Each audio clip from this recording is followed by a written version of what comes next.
Salut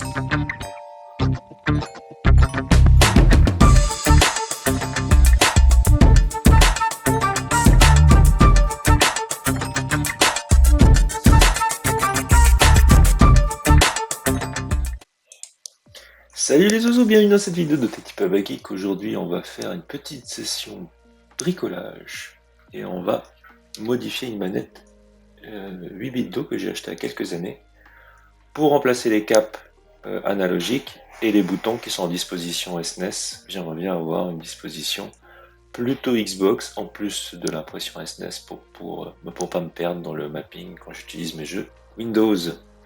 Allez, c'est parti! Donc là, on a tout un ensemble d'outils. On va commencer par tout simplement démonter la manette.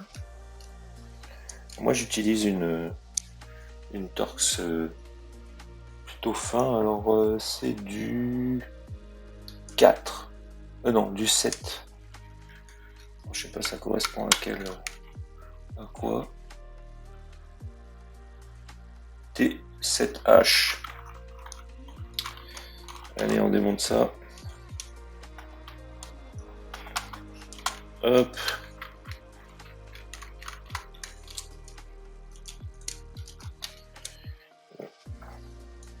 Mes petites vis ici.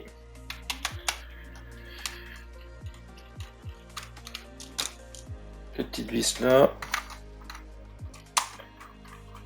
Hop. J'ai déjà fait sur une autre manette que j'ai aussi, pas le remplacement des caps, mais le remplacement des boutons. Ça a permis de voir un peu comment tout était agencé. Donc on retire, on décapsule comme ça. Et le bas est retiré. Du coup voilà, on a la manette. Pour pouvoir vraiment accéder au reste, il va falloir qu'on enlève cette plaque. Pour ça, on a quatre autres vis. C'est du Phillips Screw, plutôt fin. Hein. Pris vraiment un embout assez fin. Voilà. Ça. Tac. Ça. Et ça. Bon, la manette, la batterie est soudée sur cette version. Là, en tout cas, moi, je vais avoir accès au cap. Alors, ici, l'idée, ça va être. Alors, j'ai un petit outil que je vais récupérer. Voilà, ici. Pour pouvoir décapsuler. Oula, oh là, j'ai carrément arraché le truc. Zut, ça a cassé. Oh mince. Bon, ça devrait pas m'empêcher de le remettre, j'espère. Sinon, c'est la loose. Hein. Non, je pense qu'on va quand même réussir à l'utiliser. C'est juste que j'ai trop forcé, du coup, ça l'a cassé. Bon, c'est pas très grave, c'est les aléas. Et vous voyez, ça se retire. Hop, voilà, comme ça. Et après, on pourra mettre les nouveaux caps. Donc ils sont plus clairs parce qu'à l'origine, c'était pas complètement noir et c'était pas complètement gris, mais plutôt gris foncé au-dessus. Là. Parce que c'était pas comme ça, c'était en 2 pièces. Alors comment ça se met? Plutôt comme ça.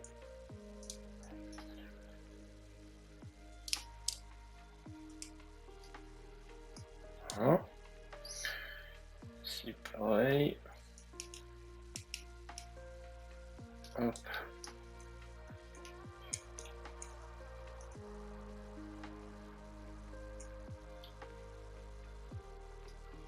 Ah, c'est bizarre, il reste coincé quand on les met vraiment à fond. Ah, j'imagine qu'il y a une butée de toute façon pour que ça...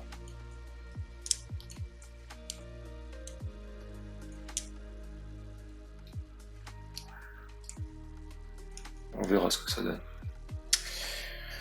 Après, il faut aller un peu plus loin. Du coup, pour pouvoir retirer tout le reste, il va falloir enlever ça et ça.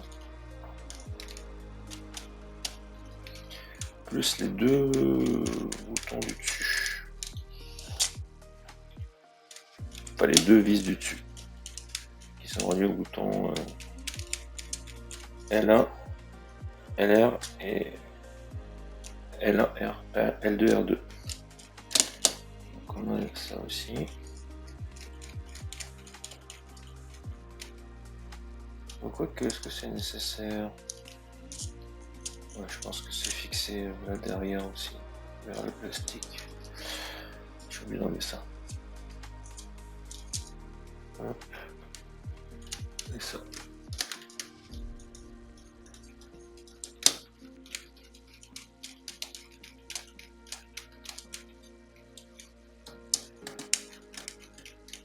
Oups. Voilà. Wesh. Bon, tout vient, mais je préfère pas retirer le reste. Parce qu'ici, vous avez une toute petite nappe là, en dessous, qui est assez dure à remettre. Donc, je vais laisser ça de côté. Et on va se charger des boutons qui sont ici. Donc, on va enlever les boutons d'origine. Donc, Y, X, B et A, en tout cas, ce qui sera X, B, A. Ensuite, je prends mes nouveaux boutons commandés sur le site officiel. Hein. Du coup, ils sont en super qualité. Alors, plutôt que d'avoir Y en haut, nous on veut X. Si je m'abuse, qu'est-ce que je raconte? Je vais regarder sur mon autre manette comment j'ai fait.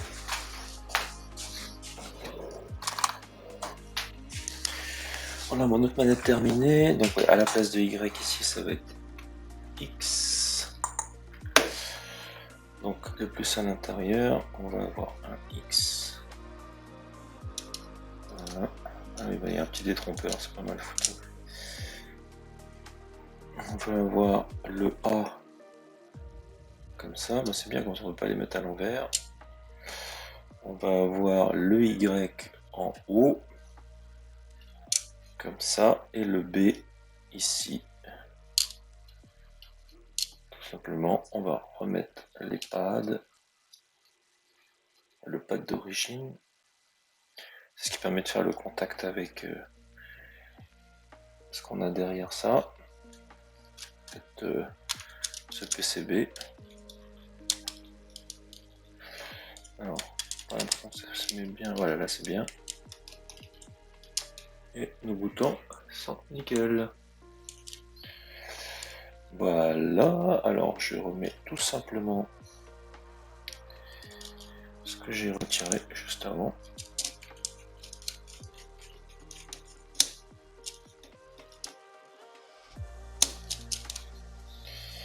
Ici, ici.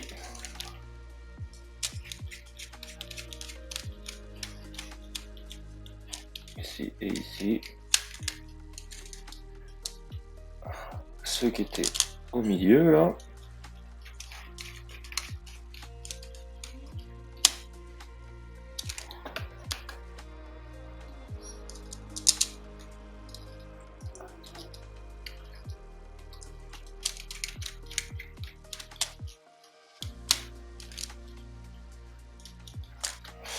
Donc ce qui va être un petit peu plus difficile, voilà, c'est le truc où j'ai cassé le masque, mais on va se débrouiller. Donc, je vais prendre une petite pince en essayant de ne pas abîmer. C'est assez fragile ces choses.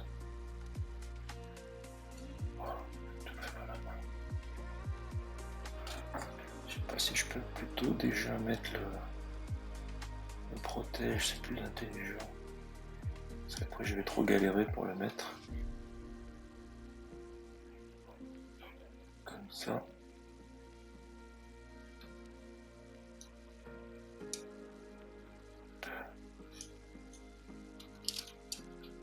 Et essayer de voir si je peux le tirer un peu. Ah oui, voilà. Un peu extensible, après je vais pouvoir le recacher à l'intérieur. Donc là ça va être plus facile à mettre. Quel bourrin franchement. Voilà.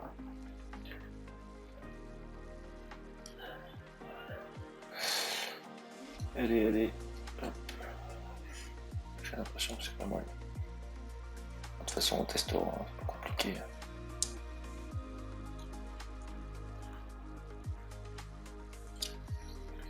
Ça m'a l'air plutôt pas mal. Il faut essayer de recacher ça à l'intérieur, non? Je vais réussir à renforcer ça à l'intérieur. Bon, sinon tant pis. C'est pas très grave si ça plie un petit peu. Ouais, quoique c'est pas ouf. Hein. On n'a pas envie que ça plie à mort. Allez, petit, on rentre à l'intérieur. Allez, c'est bon, j'ai réussi. On peut effectivement pousser. Et là, par contre, il va falloir user pour faire passer les... Faut pas que ça tourne trop, j'ai pas envie de casser les nappes. Bon, tout se remplace, mais si on peut éviter. Ah, voilà. Là, on est pas mal,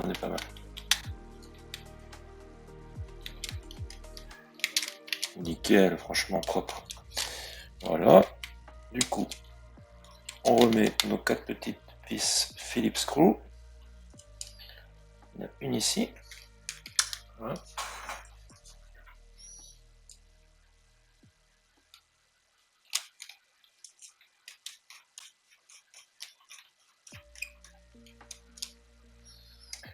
Une autre là. Alors ce modèle de manette ne se fait plus parce qu'elle ressemble trop aux manettes Super NES américaines. Et du coup, je pense que Nintendo leur a demandé de la retirer du catalogue. C'est notamment, je vais vous montrer, après avoir vissé ça.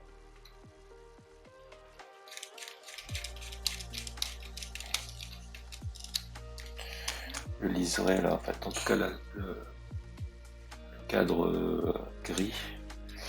Et puis là, je pense la signature de la police et tout. Ça fait vraiment trop Super Nintendo Entertainment System. Ok, du coup, je pense que je vais aller jusqu'à la fermeture complètement. Je vais quand même faire un petit allumage pour voir si ça s'allume. En tout cas, ça clignote. Voilà, ça s'est connecté. Et on va tester ça sur le PC. Avoir complètement fermé. Voilà, là c'est éteint. Donc je pense qu'il faut commencer par ajuster le bas. Le haut.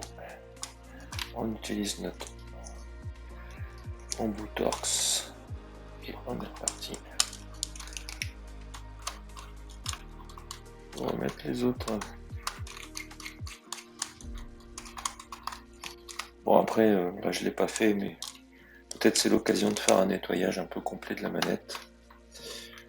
Parce que c'est vrai qu'on a nos doigts qui vont déposer pas mal de petites saletés. Pas visibles à l'œil nu, mais qu'on accumule à force de se toucher le visage. Voilà.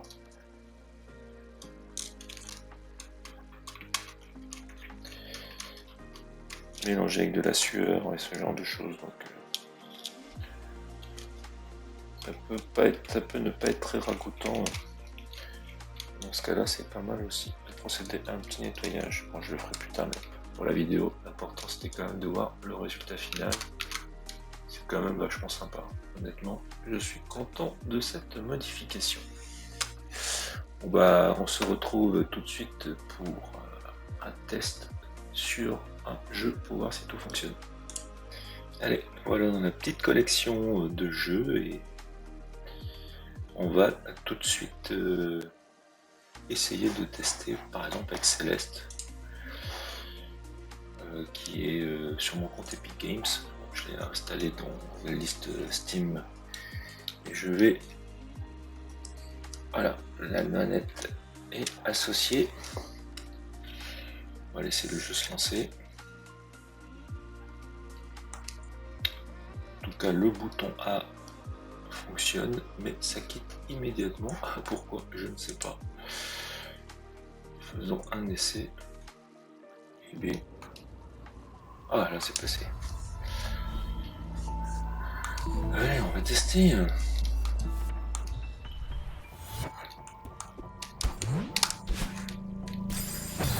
Bon. Manette analogique ont l'air aussi de fonctionner. Je vais pas essayer de l'autre côté.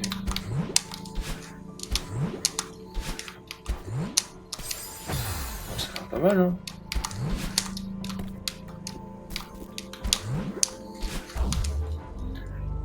Ah mince, je me suis trompé.